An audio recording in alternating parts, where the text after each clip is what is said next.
Hi everyone and welcome to another vlog. Another unit for Prime Staycation. Yan. Yung unit na to is sa Tower 3, Shore 2. And yan. So hindi kami nag-glass enclosure. Naglagay lang kami ng rod dito. Another Premier.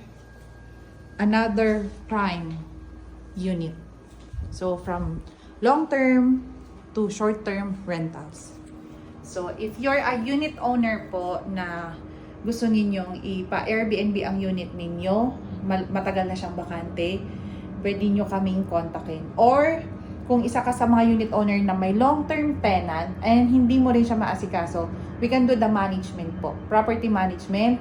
Every month, kami po yung magmo-monitor ng payment nila. May concern kayo sa unit, pwede rin kami.